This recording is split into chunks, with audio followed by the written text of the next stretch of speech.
Salut YouTube, on se retrouve aujourd'hui pour une nouvelle vidéo qui va être ma pile à lire pour le mois de novembre. Pile à lire que j'ai décidé de consacrer au challenge proposé par Dorian alias Monsieur Cabric, le challenge des 5K.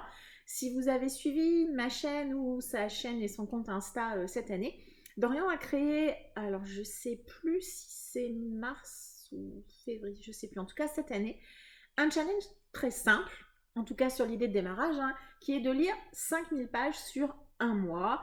Alors je dis simple parce que l'idée, on est d'accord qu'elle est facile, après le mettre en application c'est un petit peu plus difficile. Donc il avait fait ça sur un mois, je ne sais plus trop quand. Cet été, il nous a proposé les 15K, donc 15 000 pages. Il avait rajouté une thématique qui était celle du club d'eau avec des items à compléter. Et là, pour novembre, il nous repropose à nouveau un 5K, toujours l'objectif de lire 5000 pages. Et cette fois-ci, une thématique qui va tourner autour de l'étrange Noël de Monsieur Jack, donc ça c'est plutôt fun, avec 10 items inspirés de 10 chansons que l'on entend tout au long du film. Donc, bien pour réaliser et réussir le challenge, vous avez plusieurs options. Soit vous vous contentez de lire 5000 pages, voilà, easy, on va dire. Soit, autre possibilité, vous combinez avec les items qu'il propose. Vous savez que moi j'aime beaucoup ce type de challenge où il faut mettre un roman dans des catégories, tout ça. Donc j'ai mis un roman par catégorie, je vais essayer d'en lire le maximum et c'est donc ce qui va me servir de pioche à lire plutôt que pile à lire pour le courant du mois de novembre. Voilà, on est parti. Comme d'hab, j'ai mon téléphone avec mon anti-sèche puisque je n'ai absolument pas mémorisé les intitulés de toutes les catégories. Et on est parti, je vous présente ça. Premier item, bienvenue à Halloween, un titre qui vous fait peur, alors qui vous fait peur dans tout type de catégorie, c'est-à-dire ça peut vous faire peur pour l'auteur, pour la taille du roman, pour la thématique, bref. Et moi j'ai choisi, il me fait peur pour une autre raison. Donc là c'est le tome 3 du clan des Autori de Liane Hearn, La clarté de la lune, publié chez Gallimard dans leur collection Pulp Fiction. C'est un roman qui me fait peur. Pourquoi? Parce que j'ai lu les 2 premiers tomes il y a maintenant un petit moment. C'est un roman que vous avez déjà vu à plusieurs reprises. Vais-je réussir à le lire avant la fin de cette année? J'aimerais vraiment beaucoup. On est ici dans un fantasy historique de dominante d'ambiance chinoise. Donc j'ai lu les 2 premiers tomes il y a un petit moment et j'ai toujours peur de me lancer dans ce 3e tome parce que j'ai peur de pas réussir à raccrocher les wagons. J'ai la sensation d'avoir attendu vraiment longtemps. Alors c'est paradoxal parce que plus j'attends, plus j'ai peur. Bon bref, plus j'ai peur, plus j'attends. C'est compliqué à s'en sortir. Par contre, quand j'ai sorti le roman de ma bibliothèque, je me suis rendu compte qu'on avait un avant-propos qui raconte un petit peu ce qui s'est passé dans les 2 tomes précédents. Donc j'avoue que ça m'a un petit peu rassurée. Voilà. Par contre, Liane Hearn, voilà, hein, voilà, il y a quand même beaucoup de passages narratifs. Mais voilà, moi j'avais beaucoup aimé les 2 premiers tomes, donc voilà, il faudrait vraiment que je poursuive. Deuxième item, la complainte de Jack, et Dorian nous propose de lire une relique. Pareil, une relique, vous l'avez vu, je crois déjà plein de fois. Plein de fois. C'est le tome 2 de la série de l'inspecteur Chen, Visa pour Shanghai de Qiu Xiaolong, publié chez Point. C'est un policier que j'ai envie, donc c'est le tome 2 de la série, j'ai envie de poursuivre quand même, de continuer ma découverte, principalement pour l'ambiance économico-politique, on va dire, de la Chine, puisque finalement, moi, j'en sais pas tant que ça. Et voilà, je suis très intriguée, vous l'avez déjà vu plein de fois. Hein. Je ne vais pas m'apesantir plus sur ce roman, je l'ai déjà sorti à multiples reprises. Il aurait presque pu rentrer dans le roman qui me fait peur quand même. Hein. Il n'est pas très long, 372 pages je crois. Voilà, ça sera bien que je réussisse à le caser. Troisième item, la complainte de Sally. Donc lire un roman dans lequel vous avez un lien familial, une relation amoureuse, bref, vous avez compris l'idée générale. Et moi j'ai choisi d'y mettre un tome de Blackwater de Michael McDowell. C'est publié chez Monsieur Toussaint Louverture. Alors là je vous présente le tome 3, La Maison. Au moment où je tourne cette vidéo, j'ai lu les tomes 1 et 2 en lecture commune avec Dorian. D'ici le début du mois de novembre, je ne sais pas si on aura la possibilité de lire ce tome 3 justement. Donc si je l'ai lu, eh ben, je caserai le tome 4. Sinon, je lirai le tome 3 dans le courant du mois de novembre. Avec Dorian, on a choisi d'avoir un rythme assez rapide dans la lecture de cette série pour garder le côté un peu feuilleton qui était à la fois proposé par l'auteur mais également par la maison d'édition lors de cette réédition en poche, puisqu'ils avaient décidé de sortir 2 romans par mois, ce qui permettait vraiment d'avoir un rythme assez rapide, voilà, de conserver vraiment l'esprit du feuilleton.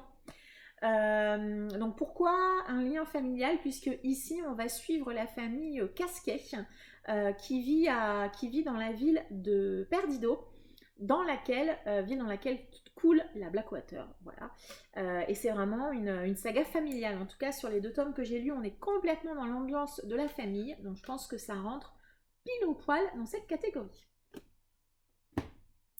Item suivant, que vois-je? Un livre avec du rouge sur la couverture. Et là, j'ai mis la première briquette. Et ça sera même normalement ma première lecture du mois de novembre. Je suis en train de me demander si je ne vais pas plutôt le lire en e-book au moment où je le manipule. Parce que... Alors, c'est écrit gros, hein, mais c'est quand même une énorme briquette. C'est le tome 3 de la série Nevernight de J. Christophe, publié chez De Saxus. Donc, moi, j'ai la version reliée. Parce que oui, je préfère la couverture des reliés. Ici, on fait la rencontre de Mia. Au début du tome 1, elle a perdu toute sa famille suite à une trahison, puisque son père faisait partie d'un des gouverneurs du pays dans lequel elle vit. Son père est assassiné, sa mère et son petit frère sont envoyés en prison. Et elle, normalement, elle est censée être également assassinée, mais elle va réussir à s'enfuir. On va la retrouver quelques années plus tard. Elle est adolescente, elle a, je crois, 16-17 ans. Et elle décide d'intégrer l'école de la... Comment ça s'appelle cette école? L'école de l'Église Rouge, voilà. Et la particularité de cette école, c'est que c'est une école d'assassins. Donc elle décide de devenir un assassin pour se venger des gens qui ont décimé sa famille. Ça, c'est le pitch du tome 1. Vous vous doutez bien que là, on est au niveau du tome 3. Ce sont des briquettes. Hein. J. Christophe, il aime bien faire des gros livres, je crois. Et voilà, j'ai vu pas mal de gens un peu déçus de ce tome 3. On verra si je rejoins l'avis général ou pas. J'étais pas non plus dans la hype au niveau des 2 premiers tomes. Ça avait été des très chouettes lectures. J'avais passé un excellent moment. C'est une série avec beaucoup de rebondissements. La plume de J. Christophe, elle est hyper addictive. Beaucoup de rebondissements, il se passe toujours plein de trucs, bref. Et le tome 2 était dans un univers un peu de gladiateur, donc j'avais adoré. On verra, ce tome 3, ce que ça donne, si je suis mitigée ou si j'adore. On verra bien. Du rouge sur la couverture, là, voilà, on est bien. On voit bien le rouge, donc ça passe. Et même là, sur le De Saxus, également en rouge. Item suivant, l'obsession de Jack, le livre qui te fait le plus envie. Alors, moi, c'est pas vraiment le livre qui me fait le plus envie, j'en ai plein qui me font énormément envie. Je vais dire, il n'y en a pas un qui est au-delà du lot, il y en a vraiment beaucoup qui sont en top liste. Et j'ai choisi d'y mettre un service presse. J'ai mis La lumière lointaine des étoiles de Laura Lam, publié chez ActuSF. Alors, j'ai choisi, pas parce que c'est un service presse, parce que c'est un titre qui me fait super envie, c'est de la science-fiction. Et ce qui m'avait fait demander ce titre, c'est qu'on va y suivre un groupe de femmes qui va s'échapper de la planète Terre. C'est ça, à bord d'un vaisseau volé. Voilà. Alors je sais pas, dans mon esprit, j'avais associé ça avec les Gardiens de la Galaxie, et j'adore les Gardiens de la Galaxie. Voilà, un groupe de femmes qui vont s'échapper dans l'espace. A priori, elles vont essayer de sauver la Terre. Bref, je sais pas trop ce que ça va donner. C'est de la science-fiction, un peu plus de 400 pages. J'ai vu plutôt des avis positifs sur ce roman. Ce qui est bien, c'est que la couve vous donne aucun indice. Hein, vraiment, absolument aucun indice. J'aime bien. Sur la 4e, j'ai pas lu beaucoup plus que ce que je vous ai dit. Voilà, donc j'espère que ça va me plaire. Et c'est un des romans qui me fait le plus envie. Suivant, réunion au sommet, un groupe de personnages, et j'ai choisi également un service presse, La fureur des siècles de Johan Elios, est publié chez Critique avec cette couve de Didier Graffet. Je suis fan. Vraiment, vraiment, je suis fan. Ici, on va être au XVIe siècle. Léonard de Vinci va inventer une machine qui permet de voyager dans le temps, quelque chose comme ça. Ça tourne autour de brume, voilà, et on va suivre une bande de mercenaires à Florence qui va enlever un jeune clerc. Et a priori, ce jeune clerc a une mémoire extraordinaire et le groupe de mercenaires compte bien l'utiliser pour réussir à voyager dans le temps, puisque a priori, quand on utilise cette machine, à chaque fois qu'on revient ou qu'on arrive dans un endroit, on a perdu en partie la mémoire. Voilà. Donc je suis hyper intriguée, je suis dingue de la couverture. Vous savez que j'aime beaucoup les éditions critiques. Ils ont eu la grande gentillesse de m'envoyer ce roman. Voilà, il n'est pas très long, 350 pages. J'espère que ça va le faire et normalement je le lirai en lecture commune avec Dorian. Kidnapper le perce-oreille, lire un livre qui sort de ta zone de confort. Alors, moi, je lis un peu de tout. Donc, sortir de ma zone de confort, ça aurait demandé à lire, pourquoi pas, une pièce de théâtre ou un livre de non-fiction. Or, je n'en ai pas dans ma pile à lire. Je ne lis pas de pièce de théâtre, donc je n'en ai pas à la maison. Et du coup, j'ai choisi un roman qui ne sort pas vraiment de ma zone de confort, mais en tout cas, qui me fait lire un genre que je lis très peu et un genre que j'aime beaucoup. C'est vrai que les quelques romans que j'ai lus, à chaque fois, ça a plutôt bien marché avec moi. J'ai super hâte de le découvrir et ça sera un roman historique puisque j'ai mis La Reine à la Rose Blanche de Philippa Gregory. C'est publié chez Hauteville et c'est la maison d'édition qui me l'avait envoyé. Je les en remercie beaucoup. Ce roman est une réédition, il était dans ma wishlist depuis de nombreuses années. Je croyais que c'était un roman poche quand je l'ai demandé et il s'avère que c'est un grand format, mais un grand format voilà, plutôt aéré, je trouve très agréable à manipuler. Un détail. Philippa Gregory, c'est une grande dame du roman historique, je ne l'ai jamais lu, donc ça sera l'occasion en plus. On va être en Angleterre en 1464, donc 15e siècle, et on va suivre deux maisons. Voilà, qui vont se déchirer pour obtenir la couronne d'Angleterre. Alors j'espère que ça va le faire parce que j'ai pas beaucoup de connaissances historiques par rapport à la couronne d'Angleterre. On verra bien. C'est un roman dont j'ai vu tellement d'avis positifs que voilà, je me dis que ça devrait le faire. Hop là, on a un arbre généalogique bien fourni. J'espère que je ne vais pas être trop perdue. Sachant que roman historique, j'en ai lu il y a bien avant d'ouvrir ma chaîne, il y a quelques années, j'en lisais quand même régulièrement. Pas tout le temps, mais régulièrement. Et c'est vrai que ça fait partie d'un genre que j'aimerais réintroduire aussi un peu sur ma chaîne, relire du roman historique. D'ailleurs, je ne sais pas si vous avez vu, mais dans cette pile à lire, il y a vraiment beaucoup de genres très différents et ça correspond vraiment à une orientation que j'ai envie de donner à mes lectures. On en reparlera dans le bilan de fin d'année et autres, voilà, de redécouvrir, d'aller rechercher à nouveau d'autres genres. Ce que je faisais tout au début de ma chaîne, je lisais vraiment de tout. C'est vrai que depuis un an, j'ai focus sur l'imaginaire, mais je sens que ça me manque et que j'ai envie et besoin de repartir vers d'autres horizons. Petite parenthèse fermée. Item suivant, la fête approche, lire un cadeau ou un livre choisi au hasard, tiré au hasard, bref, un livre pioché au hasard. Moi j'ai choisi de lire un cadeau et je vais lire le tome 1 de Sigurd de Federico Saggio. C'est un roman qui m'avait été offert l'année dernière par Armance. Je ne l'ai pas encore lu, c'est un roman assez court et tout ce que j'en sais c'est que c'est de la fantaisie qui va utiliser les grandes figures de la mythologie nordique. Donc c'est une mythologie qui est peu utilisée, en tout cas que moi j'ai très peu lu tout au long de mes lectures de fantasy. C'est un roman court, donc je me dis que ça passe bien. Je vous ai pas donné la maison d'édition, c'est publié aux éditions Cavalier Seul. Voilà, je connais pas du tout cette maison d'édition. Je ne sais pas si c'est la maison d'édition de l'auteur. Voilà. La couve est très jolie, les autres romans sont pas beaucoup plus gros. Et vous voyez, la couve, j'aime bien. Hop là, on poursuit comme ça sur la 4e. C'est un roman, il est très joli déjà. Mythologie nordique. Je me dis que ça peut être cool. Et puis voilà, 240 pages, je pense que je peux le caser facilement. Item suivant, le Boogie Blues. Lire un livre qui te fait du bien, que ça soit un auteur chouchou, un roman feel-good, une romance, bref, vous avez compris l'idée, une lecture qui dégage une ambiance cocooning pour vous. Et moi, j'ai choisi une romance de Noël. J'ai choisi de lire Joyeux Noël et Laisse-moi tranquille de Eve Borelli. C'est publié chez HarperCollins Poche. Au niveau du résumé, je ne vais pas me casser la tête à vous le raconter, c'est une romance de Noël. Voilà, ça se passe à Noël ou en tout cas dans l'ambiance de Noël. Et je pense que lire une petite romance de Noël en novembre, c'est plutôt la bonne époque. J'attends surtout de ce roman, bah voilà, du feel good, de la détente, une petite histoire sympatoche, de l'humour, voilà. Et puis je trouve cette couverture vraiment toute mimi, avec les guirlandes et puis surtout les petits, le petit bonhomme en pain d'épices là qui fait un petit peu la tronche, voilà. Il fait aux alentours de 200 pages, il y a pas mal d'espace, on va dire, hein. Et puis on a quelques pages comme ça qui ont l'air d'être des SMS par exemple. Voilà, donc pareil, je pense que ça se lit vite. Alors déjà, la romance, de manière générale, ça se lit assez vite. La romance de Noël, ultra vite. Voilà, je pense que ça, en un week-end, si c'est pas en une journée, ça peut être plié. Et alors, ce qui est bien avec moi, c'est qu'on passe vraiment du coq à l'âne, puisque le dernier item, c'est Pauvre Jack, lire une bricasse. Et on n'est pas sur n'importe quelle bricasse. Hein. C'est-à-dire que j'ai choisi une bricasse grand format. Alors je crois qu'en bricasse, tout à l'heure, je vous avais montré Nevernight qui pourrait rentrer impeccable ici. Hein, voilà.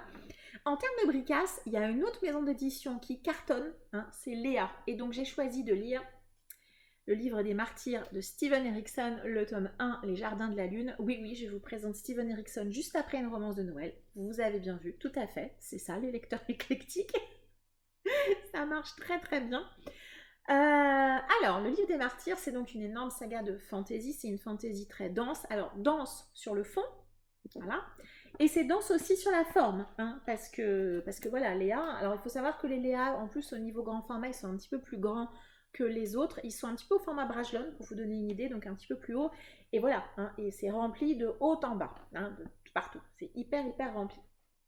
Alors, moi, le livre des martyrs, j'ai une petite histoire avec ce roman, parce que c'est un roman que j'ai déjà commencé à lire. J'ai dû lire à peu près 30% de ce roman. Je l'avais lu il y a peut-être 2 ou 3 ans. Camille de Camelot Magicadou avait organisé une lecture commune avec découpage. Je m'étais inscrite, j'avais donc suivi le découpage.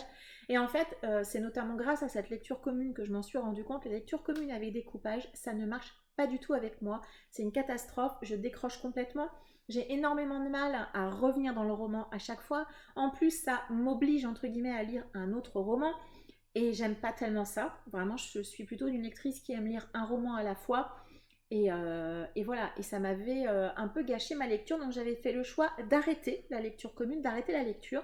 Et de me dire, c'est pas grave, je le remets de côté, je le lirai d'une seule traite, la fois où j'aurai envie de le relire. Là, il s'avère que on m'a proposé une lecture commune, donc je vais le lire en lecture commune avec Dorian, Caroline de Miss Carolivre et David du compte David MZO sur Instagram. On va se le faire en novembre, c'est prévu la semaine du 7, je crois, quelque chose comme ça. Donc on va se le lire ensemble, sans découpage. Et j'ai hâte de retourner dans cet univers, un univers effectivement très dense, très riche, une fantaisie exigeante où Steven Erikson ne vous prend pas par la main, il ne vous explique pas, il vous balance dans l'histoire et c'est à vous effectivement, lecteur, de faire le job, de rattacher les événements, de comprendre ce qu'il vous raconte à l'aide du contexte. Bref, j'en garde un bon souvenir de ces 30%, mis à part le côté vraiment densité hein, qui nécessite quand même d'être bien concentré. Mais voilà, moi j'ai vraiment envie de découvrir cette série. Si jamais ça marche, ça me plaît, si jamais je vais au bout. C'est aussi une série, je pense qu'il ne faudra pas que je tarde à poursuivre, notamment à cause de la densité de l'univers. Je pense que je n'aurais pas envie de la laisser traîner, ce qui tombe bien puisque Léa va sortir ou a sorti, je ne sais pas trop, le tome 10 de la série qui sera donc le dernier tome. Hein. Et sachant qu'en plus là, ce tome-ci, il fait plus de 600 pages, le tome 2, il est encore plus gros. Hein. Et alors, il y a un tome, je ne sais plus lequel c'est, il est énormissime. On est sur plus de 1000 pages, enfin, c'est monstrueux, j'allais dire, c'est un peu fort. Donc voilà, je suis impatiente de redécouvrir cette histoire et puis de voir si, voilà, si je vais accrocher, si je vais aller jusqu'au bout. Sachant que, voilà, Erikson, voilà, il ne vous prend pas par la main et je sais que ça va être une lecture exigeante et peut-être un petit peu difficile par moment. Je m'attends aussi à peut-être ne pas tout comprendre. Mais c'est pas grave, j'ai quand même envie de le découvrir. Je pense que je suis assez armée pour me lancer dans cette lecture. En LC, ça sera cool en plus parce qu'on va pouvoir s'entraîner et peut-être répondre à quelques-unes de nos interrogations si on en a les uns les autres. Et puis voilà, j'ai hâte quand même de me relancer dans cette belle briquette.